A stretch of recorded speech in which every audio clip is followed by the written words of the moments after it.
My name is Alex Williams, founder of the New Stack, and you are listening to the New Stack Analyst Podcast, a show about application, development, and management at scale.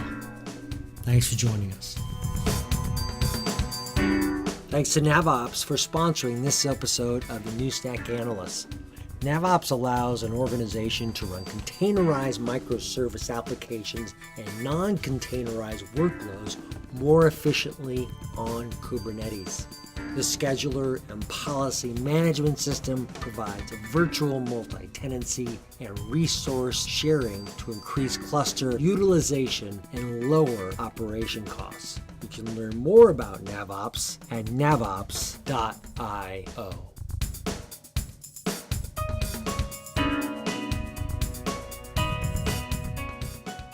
We're here to talk about what to me is really an interesting topic on how these different orchestration platforms are starting to see kind of some ways that they really join together. So I'm here with Fritz Ferstl, who is the CTO of NavOps, and Adron Hall, an independent technologist and analyst and colleague of mine who I've known for many, many years. And so Fritz, we're going to talk about what you guys are doing with the Universal Resource Broker, because I think that does really reflect this concept of how these communities are kind of starting to see them, join in many ways. Tell us about the history behind the Universal Resource Broker that NavOps developed, what it does, and how it's being used. So let's say for NavOps in general, we try to help customers make the most out of their Kubernetes cluster and avoid that they have to run multiple silos or stuff like that.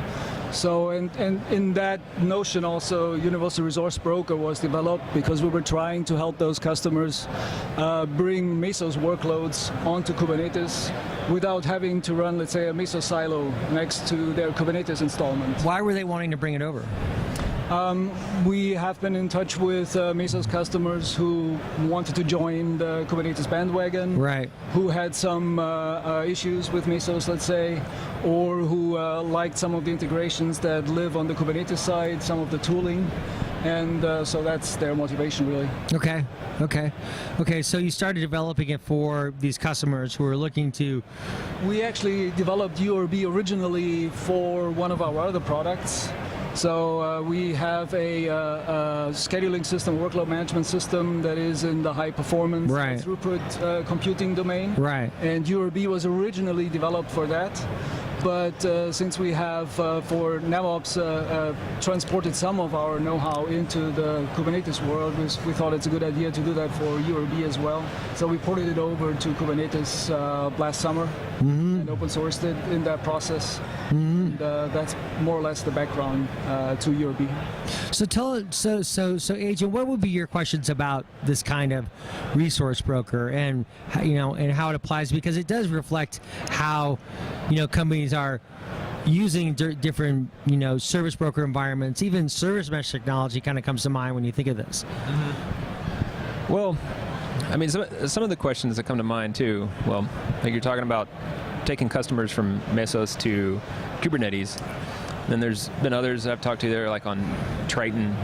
They're using that for container management, but then they're slowly in the process of moving it over to Kubernetes or something like that. And I keep reading over and over and over again that Kubernetes won, period. What's happening to the other ones in the first place? Are those communities growing? Are they shrinking? Like, are they going to continue to exist in 3 months, 6 months, a year from now? Is it just going to be Kubernetes? What's going on there too? Not just with the peripheral around Kubernetes. Like, is it bringing all those in, or are there still rogue entities that are growing? What's happening in those spaces? I mean, at least on the Mesos front, what you do see is that people who got engaged in, let's say, the container management, or even previous to when containers become really popular, right, that engaged in that new wave of orchestrating the workloads, let's say in 2014 and 15, when Kubernetes wasn't quite a proposition yet. Right. They started with Mesos, maybe, right? Yeah. When they did that, then they still have a pretty good investment in it. Mm-hmm. And if they mostly run something like Spark, I mean, there isn't really a strong reason for them to migrate. Maybe they do at some point, but at this point in time, I don't see that happening. Right. It's different with the guys that started in 2016. Right. Right. Then it's a different story. Yeah, you're only but so far down the road at that point, so you see the momentum and you probably just switch at that point or something. Right.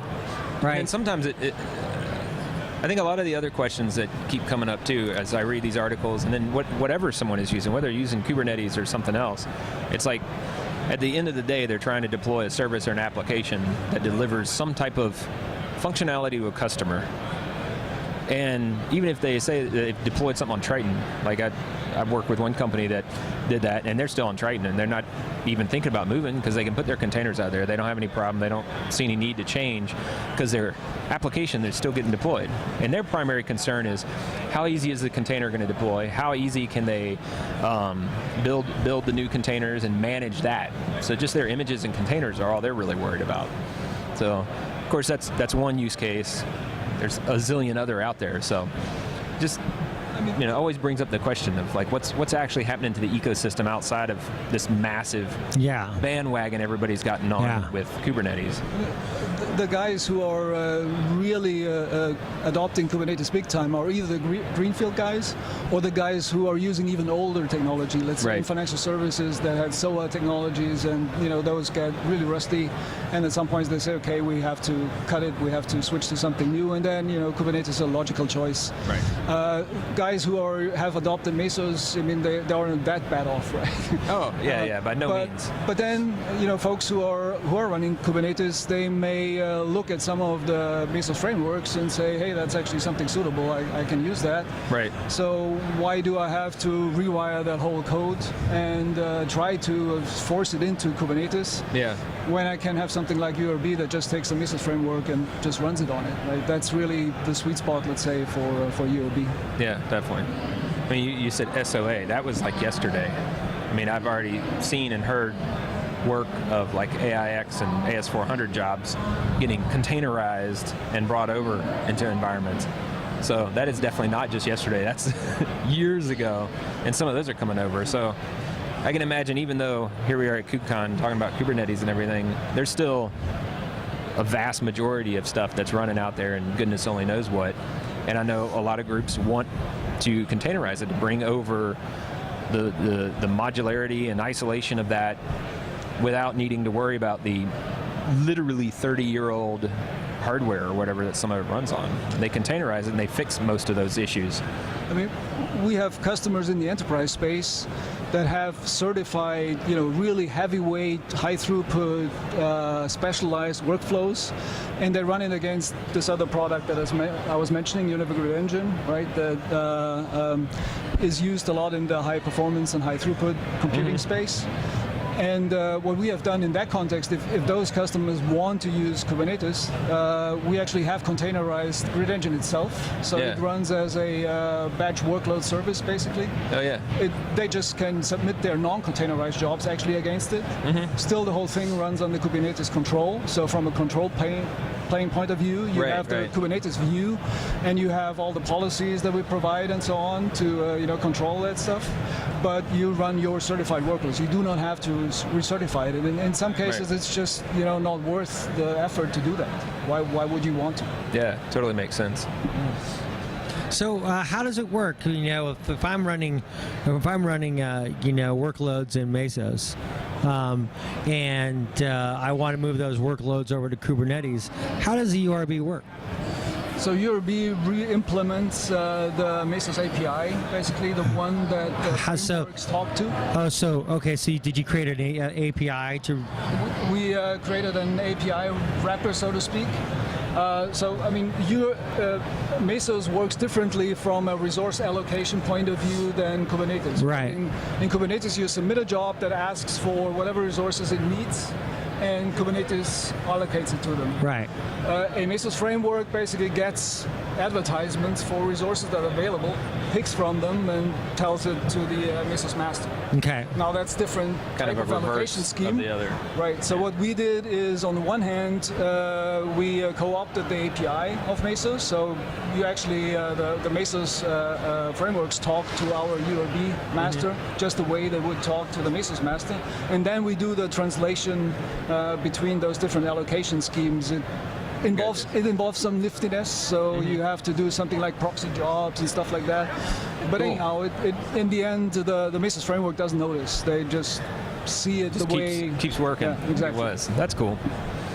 So then the API kind of then reallocates those on a Kubernetes cluster then? Right, exactly. Right. And so you can point to the specific cluster that you want it to run on? Yeah, absolutely. Right. Yeah. And so then you're running it, then it runs in a pod basically inside Kubernetes? Right. If you look at how these frameworks look like when they run, right, they just look like regular Kubernetes workflows. So you have, Kubernetes pods. You can manipulate them with kube control if you want to. You can inspect them, all those things. So there's no difference from that perspective. So do they get allocated to, with a container environment then? Absolutely. Right. Yeah. Right. So right. in this case, we do not support non-containerized Mesos frameworks. Right. Right. In this case, they have to be containerized. They have to be containerized. Yeah. Okay. And so that I don't expect that will change, will it? Will that change? Will you? No, not necessarily. Doesn't Why? make sense why you Doesn't would. make sense. Right. I mean, right. It's actually a benefit to run them containerized because again, you can have the Kubernetes control plane. You can have like cAdvisor monitoring them. You can have all the reporting tools. I don't know, Datadog or whatever to dig into them and analyze. To them. monitor them and Exactly. yeah. Huh. So, is there, in terms of containerized workloads on Mesos? What does it look like out there? Is it? I would imagine post 2015, 16, you start seeing that. So is there a large customer base out there? If people are running containerized workloads? If you talk to Mesosphere, they would tell you that Mesos is the premier, or DCOS, let's say, is Right. the premier environment to run containerized workloads. Right. So there's lots of that out there. Yeah. So if they're pitching that, there is. Yeah. So then you pull those over. Then now, are they interchangeable? I mean, can you run them back through Mesos if you wanted to? Yeah, absolutely. I mean, Yeah. the framework doesn't change at all. Yeah. Right. So Right. It's just a framework. Yeah. Right. So what does this say to you, Adron, about what we're seeing kind of with this whole kind of like capability to work between different platforms, and that's where I think service mesh becomes an interesting topic to discuss, and we're seeing lots of different discussions around service mesh technology. I imagine that's something you guys think about as well. But Adron, What service mesh technology do you utilize right now? None right now. Oh, okay. Well, so I haven't looked at any that works with Mesos. I've only started looking at it and even toyed around with anything Yeah. that works in the Kubernetes land. right. So it's a new thing for me to play with myself. Most of the time it's been a thing selected within architecture Right. to use, and then I get the benefits out of it. So I've started playing with a few of the technologies. I'm trying to think of the Envoy is one of the ones that I haven't played with and I just learned about Yeah. here that I want to look at. But each of the ones has different little features that I want to work with. But I haven't done that much outside of speccing it out in architecture, ensuring that it's there so that we can have the features that it enables for the overall Maybe we project. need to back up a little bit, because in terms of what you're seeing is like what you're doing is you're working between Kubernetes and Mesos, right? What is the what does that represent to you about how the market is shifting, or in terms of your technology architecture that you're developing for NavOps? Does it reflect at all upon how you want to build out kind of how you can optimize Kubernetes? I mean, your environment is pretty robust, and so I'm just curious on how this fits into that overall technical strategy. The service mesh. Thinking universal resource broker, but thinking, how you think of the context of services, being able to be portable, really. And I guess one of the other things that comes to mind is like, how do you get observability into those loads once you transition them? Are you reliant on a service mesh in Kubernetes? And like how, I'm not sure what would have been used, like for, say the jobs are running in Mesos, then you guys pull them through, you're running them in Kubernetes. Was there observability in Mesos before? Like how does that move over? Is basically my question. There are probably some tools, or there are certainly some tools that exist on both ends. Mm-hmm. So I think actually even like the monitoring tools and so on, you can actually run them, or I know you can run them because I actually seen those guys in conferences on both sides. Well, I guess the key would be to, like, say you're, I don't know, Honeycomb or something. You'd probably just repoint it. Right. At whatever you want observability of. So if once you move the jobs, move the containers over, then you're just going to repoint. It's not like you move the configuration of the observed management of things over. You just repoint it and look at the new stuff and say, this is life now versus wherever it was. I mean, we have had customers who have been asking, hey, can I live migrate that? Right. Which, well, that's kind of what I was saying. Is like, so if you, depending on the solution, I guess there's probably different ways to fix it. But when you shift, going from one to the other, I mean, you're looking at a completely different networked environment with the containers. So whatever you were looking at, I can't imagine it would just map one-to-one from your monitoring or whatever you want to call it, cleanly. Like you definitely want to say like, well, my pods are now set up differently with XYZ containers on them versus whatever the Mesos environment is running. So right now, I mean, we're not trying to make that part completely transparent, right? Yeah. I mean, it's definitely is a paradigm shift. Mm-hmm. It is for customers who say, okay, I do have these Mesos frameworks. I actually want to use Kubernetes. I do have these Mesos frameworks. I want to continue using them, maybe even only for a certain period of time until I have rewritten stuff that I want to be native Kubernetes. That's possible, right? Or I want to use it forever. But it is a paradigm shift, so we're not currently supporting anything that would just transparently get things over from Mesos to Kubernetes, and you don't even notice that something happens. Let's say as an observer standing outside. Right. Okay.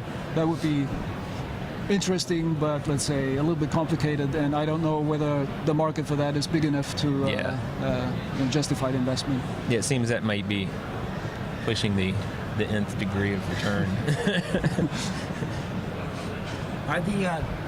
Are those containers replicated in Mesa in Kubernetes when they move them over, or they just are like they move them out of Mesos into Kubernetes?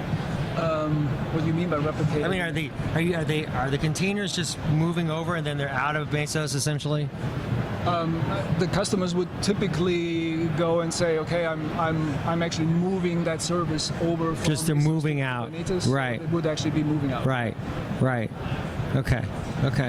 So kind of a migration versus like a dual. It's a migration. Like you're not running in parallel. Right. I guess you could though, right? I mean, it doesn't turn it off for me. It just takes what was and moves it over. Let's say you put a load balancer or something like that in front of it for some time because you want to test it. Of course, you can do that. So this comes to the point where the customers really have to think about the tools that they're going to use in this new, as they migrate it over. Are you seeing any patterns? No, not really. I mean, it's the patterns, I guess, or the tools are determined by what customers want to do in the end with Kubernetes. It's less about this migration dictating them. It's about how they want to set up and operate their Kubernetes environment. What's been the interest in it? The interest actually has been quite good from the standpoint when we open sourced it. So the ERP previously was closed source, and that had a few challenges. But since we open sourced it, there's a lot of interest and people trying it out. So what's the next? So again, what is the next iteration of it? What will you be doing with URB going forward? One continuous challenge is actually keeping up with Mesos. They respin quite often and change APIs and stuff like that. They do. Yeah. More so than other providers, do you think? Let's say less so than Docker, but yeah, that's not saying much. Yeah. no, but it is a bit of a challenge to keep up with that. And the other thing is Mesos recently has added what they call HTTP framework, so where the interface is not Python C, but it's HTTP. So that's relatively new. That's something that we need to implement. Yeah, that's probably the next few steps. Great. So where does this bring NavOps? Well, how does this fit into NavOps evolution as you know, from a technical perspective? Yeah. So as I said actually in the beginning, the overall vision of NavOps is really to allow customers to make the most out of a Kubernetes cluster, to avoid that they have to fragment their resource pool, but they can actually keep it within a tight control. And it just adds the aspect of adding workloads such as Kubernetes without having to go through a lot of rewriting cycle. And as I mentioned, the same goes for non-containerized workloads. Right. Goes for workflows, which we support. So what does that fragmentation look like? And tell me what kind of examples of fragmentation. Yeah, we're in touch with a financial services customer that, for instance, said, okay, I have 16 projects. And then I have 6 steps in my project, like development, test, canary, whatever, right? 6 different stages.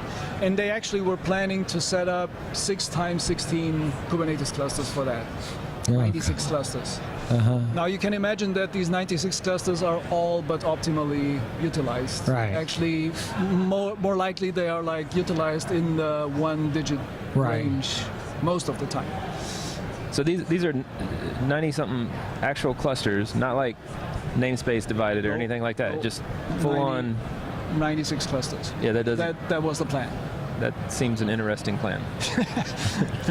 Right, and people do that, I think, because let's say in the previous life in like financial services, they were maintaining those monstrous environments. Oh, right. And the admins actually had to be in control of it and had to get into a debate with the end users where you cannot do that, you have to do that, etc., etc. And they try to get out of that with like a self-service type of scenario, which, okay, you get your Kubernetes cluster, do whatever you want. Right. And that makes sense too, because there was the situations where to some extent it does, absolutely. Yeah. Right? But if you then go, okay, I have 96 clusters, let's say every one of them is, I don't know, 50 nodes. Right? Oh, right. And I only say makes sense in the sense of that was what they were doing, so that was what they knew. Right. Not that was what should be done at all. Right. It's just, you get so baked into I requisition 10 because I have 10 environments. Right. It's like, no, get one and then figure out how it's utilized. The new resources get added to what you have and then continue growth with that. Right. So from a cost standpoint of view, and also from like governance point of view, it is just a problem that is bound to happen. That at some point somebody will look at that and will, well, how much do we spend on that? Or let's go cloud with that, right? Yeah. And where things tend to explode. At some point, somebody gets a bill that is many figures and goes, what? Oh, yeah. And then the problem occurs when you say, okay, we need to consolidate that. And that's exactly what we're trying to help customers do. Are you seeing that happen a lot in Kubernetes now, where there's a lot of where it gets to this point where there's that kind of like fragmentation that becomes a cost issue? It's partly on the brink of happening. I mean, there's customers out there that know very well what they're doing and are designing their systems properly. Those are like the early adopters that write around issues that occur in that context. I mean, they code themselves. Right. But if, let's say, just some enterprise goes, okay, I need to switch away from my, let's say, SOA-based environment, they don't have the engineers to plan that out properly. They don't have the engineers to develop all those workarounds. So, they just go and adopt these types of things and, then run into that problem. And we're currently basically in the stage where those, followers are starting to go into their production environments. So we're a little bit, in between chairs. We see the stuff that can happen with the early adopters, but they work around it. And the followers are starting to get to that scale where those things become a problem. Yeah, I've run into the same thing a lot, where not always that a group will decide to or have built multiple Kubernetes clusters, but a couple of companies that I've worked with, they'll build one, and even if they namespace, split out things and kind of divide resources a little bit, they'll get themselves into a situation where they'll kind of just rip some stuff out of here and try to deploy it straight, and it's vertically scaled apps. So you have like a relational database and one app server, and it has to be that way. So it doesn't really fit into the containerized modular paradigm. And all of a sudden they end up with a situation where it's like, well, this app is eating up a ton of resources, and this app over here is not. So they have a cluster, and it's kind of split out, but they still have this like just complete misadjusted resource utilization.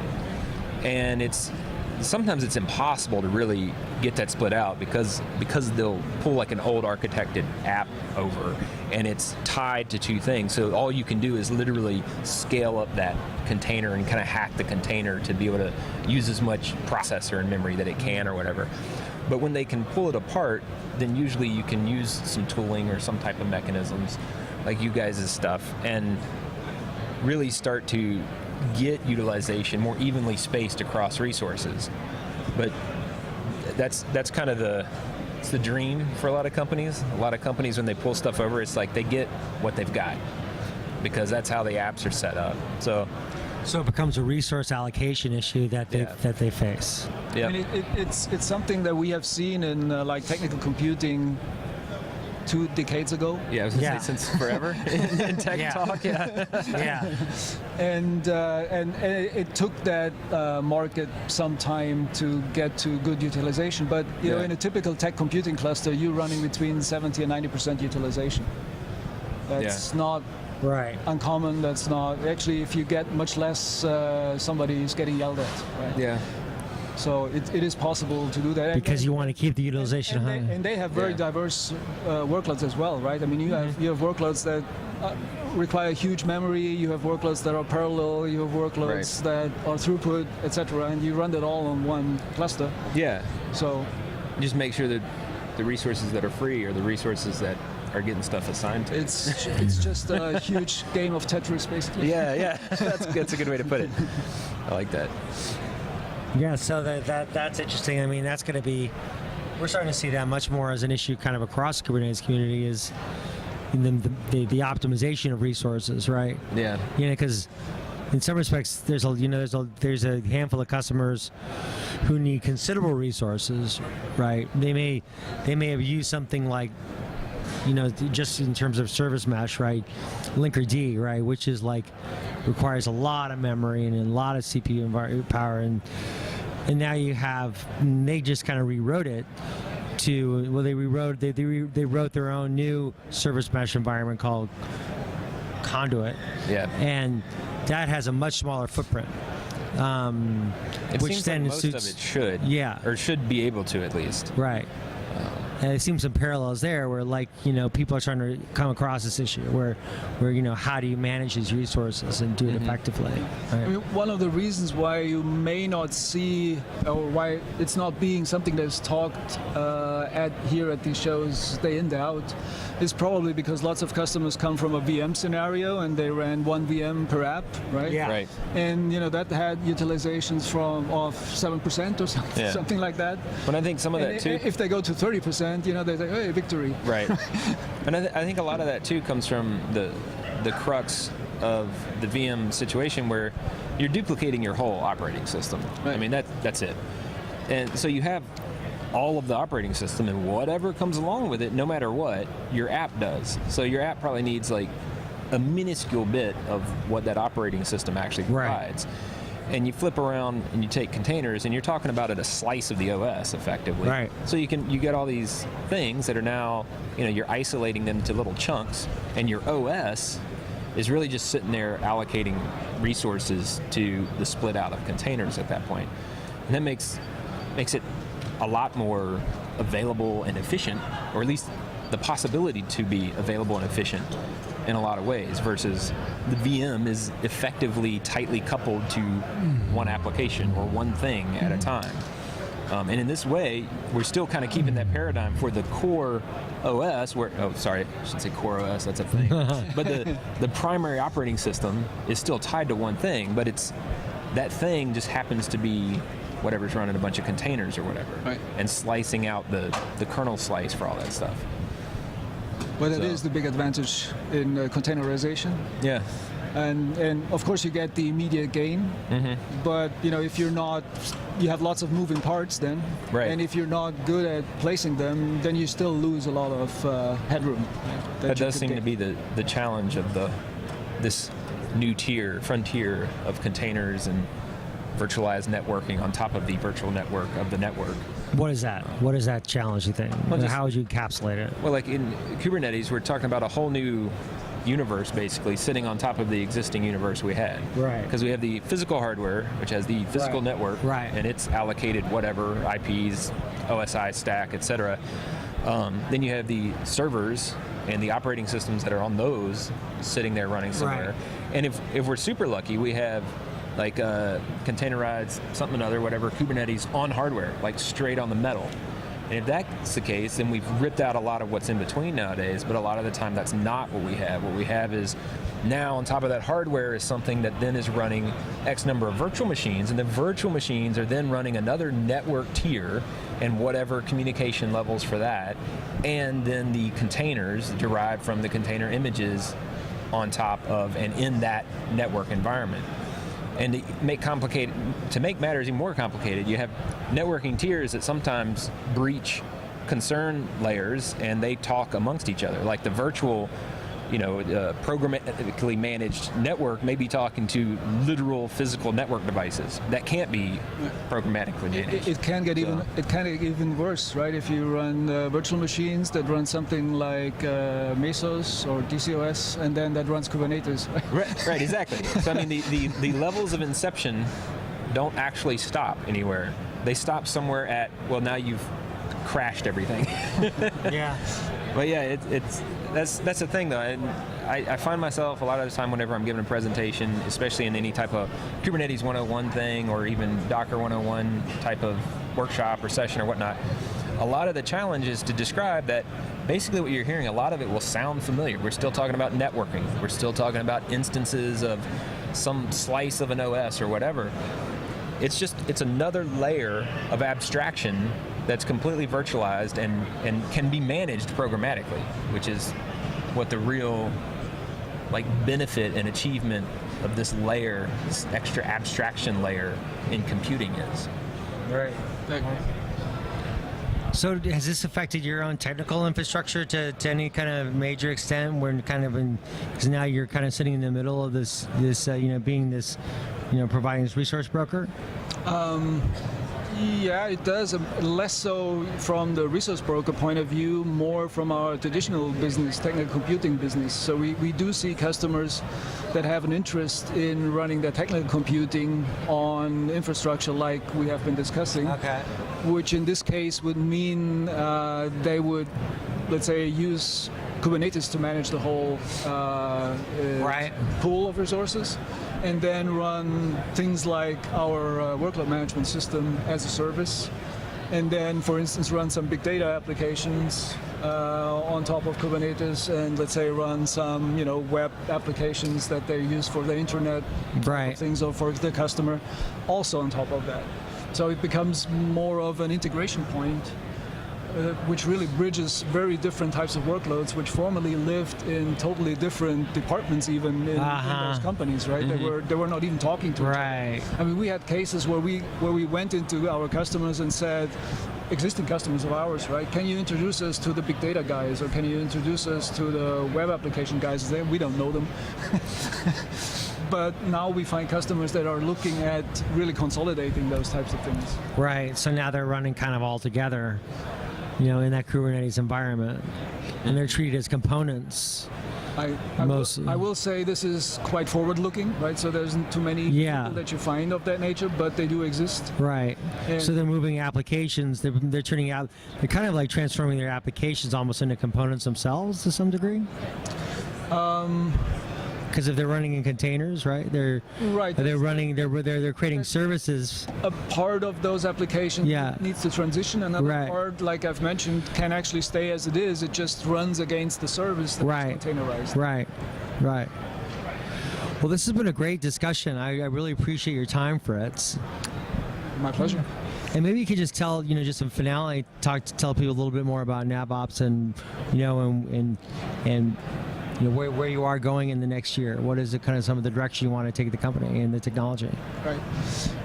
So NavOps is in general trying to add value on top of Kubernetes. We have a number of different aspects. We talked about URB, we talked about the mixed workloads. Right. One of the key things we do is policy management on top of Kubernetes. Right. So really advanced policies. Right. And that's more or less where we're taking things further. We're working with customers on that consolidated vision that I've been mentioning just before we're discussing. And really the key thing is work with those customers, understand where their problems are, and feed that back into practical solutions that we can then redeploy with other customers. So I'm actually not a big fan of trying to inflict grand vision on customers. Good. I'm trying to understand what customers want and iterate. build the product, solve the problems and use that for other cases as well. Well, thanks, Fritz, and Adron. Thanks for joining us today. It's good to see you, and glad to be here. And here in Austin, away from our homelands of the Pacific Northwest. But we'll look forward to getting together soon. Yeah, for sure. Thank you. Have a great show. Yeah, thanks. Cheers, Alex. Thanks.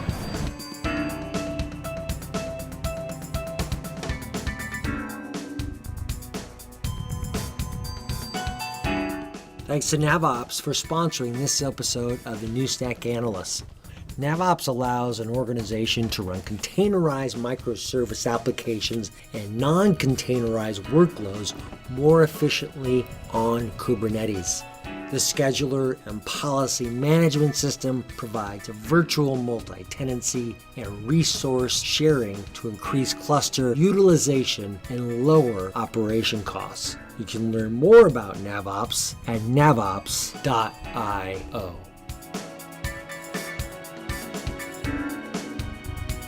Listen to more episodes of the New Stack Makers at thenewstack.io/podcast. Please rate and review us on iTunes, like us on YouTube, and follow us on SoundCloud. Thanks for listening, and see you next time.